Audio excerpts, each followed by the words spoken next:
This is very personal, and this is something I have never shared with anyone. I think there comes a time in your life when you can't hold or can't hide the truth anymore.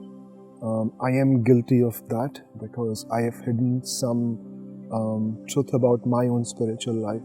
I've never used the word spiritual in my work life. Publicly, I've not really spoken about this. Not because I was not sure, but because I've always believed that your spiritual experiences, your spiritual journey, awakening, if that happens, is highly intimate. It's very personal, and I've held it really closer to myself. Um, Even though it's been 7 years now since that day, 3rd of October. Um, in the past 7 years, I've tried to use my realization as a purpose to serve the world.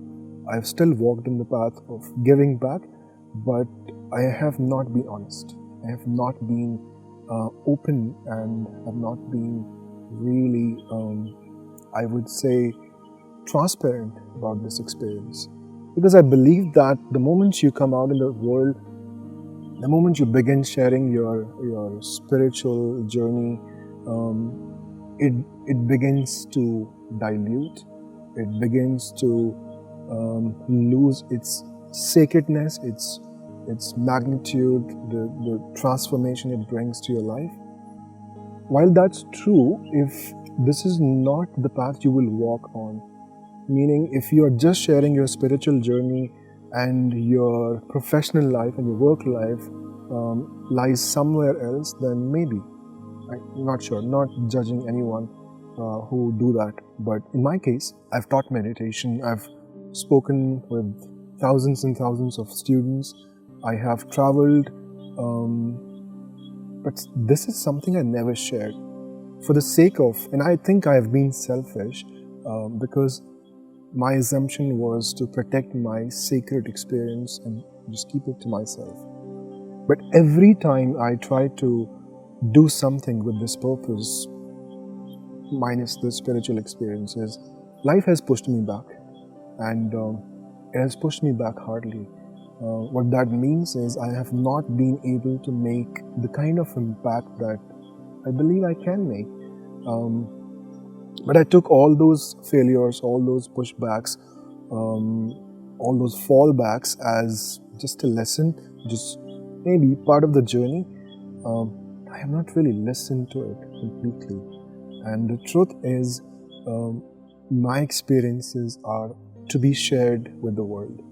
This message, and not in the form of a guru, or I always make it very clear, a guru and a student relationship is extremely powerful. It's a big word, or even a mentor. I just look at myself as a very humble medium. That's what I asked for, actually, just to be a medium to give back in whatever ways. So before I share the reason why am I doing that now, I'll share a little bit about how has this journey been like for me. I always tell people that this is a fire you have to walk through and burn yourself. And I'm using a very strong word, burning, because burning means the burning of your identities, your ego, most importantly, your beliefs, your perceptions, your false identities, your hollow pursuits of material stuff beyond what you need, and everything else that holds you down. I have worked with that. There has been a phase in my life when I had fallen really on the ground in terms of my physical health and subsequently mental health, financially, and in all possible ways. But at the time, I didn't think this was part of the process. I really didn't think so. I just only magnified the problem. I just made it worse because of the absence of a teacher, the absence of a guru. Another thing that has happened on this path is while this burning was happening, I was not enjoying the process. I was not sure that if I am in the right direction or if I am making some progress for a good reason. But it happened for a good reason. The ego has gone. The physical health has come back, yes. Even after inviting an autoimmune disease to myself, all of that. But it has come back with a much greater meaning, which is part of what I share now. And this burning is intense. There have been times of extreme isolation, loneliness, the absence of all kinds of relationships, the absence of sleep, or even the basic things that anybody could have. All of that. Experienced the absence of all of them. Lived a truly, I would say, isolated life that everything else was stripped off.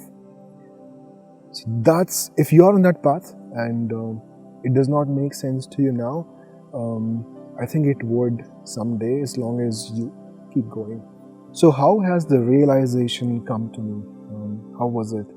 I won't get into the details of it. Still too pure, too personal. But yes, I will tell you that should help you. Over time, I have found myself very aggressive, extremely aggressive, on my toes all the time, anger, fierce attitude towards certain things.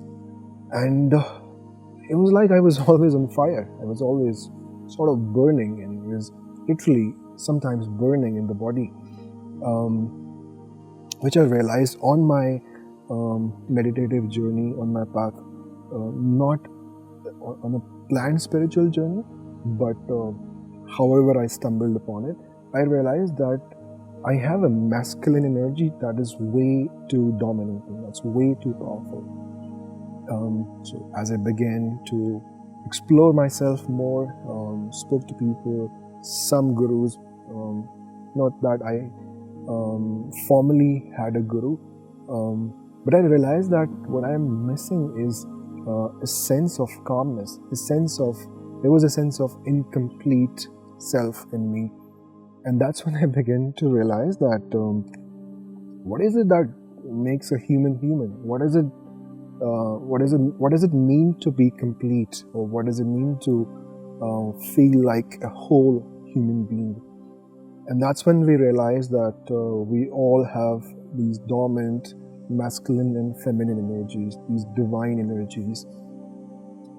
I chose my path to explore more, and was able to realize humbly, was gifted that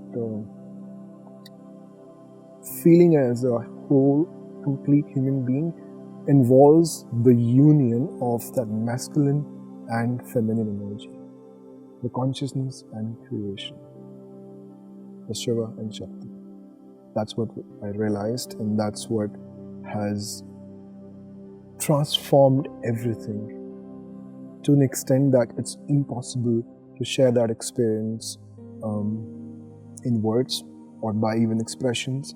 But that's the realization that changed everything.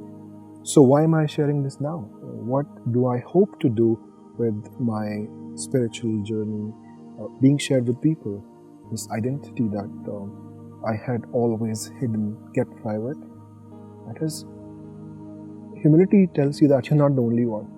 You're no special than somebody sitting next to you.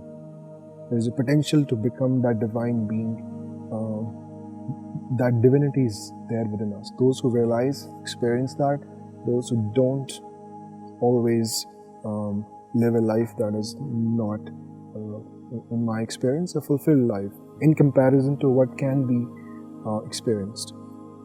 And even though my work, the organization does its own thing, personal, social fulfillment, even spiritual, I'm sharing this because I believe, and my purpose tells me every day and has pushed me in that direction, that there are people who need this. There are people who are on the same path that I was once, and whenever I speak, I see the past of myself sitting somewhere in the audience, hoping somebody someday will show me that light, will show me that path. And that's where I am today. On this path, holding this light as a medium, not as a guru, not as a teacher, not as an entertainer, who's seeking nothing, no fame, no glory, just sharing this realization with others who might also be companions or co-travelers on this path to fulfillment and just live a complete, fulfilled life. That's all it is about. You begin to give back to people and not seek anymore. There is a potential risk I am also taking, because the moment you come out with this, people will begin to question. They always will. They will find things to be unbelievable. They will put their own judgments to your own personal experiences. It happened yesterday, honestly. Within the first week of me sharing this with somebody, it happened. And it was like saying, welcome to the world. But I'm okay. There's no sense of ego. There's no sense of self. I am just here to do my work with whatever time I have. So this is extremely personal. I hope if you feel the calling within, I would find a way to be in your life, or maybe somebody else like me as a light will find his or her own way in your life and take you where you belong. Yeah, that's all I wanted to share.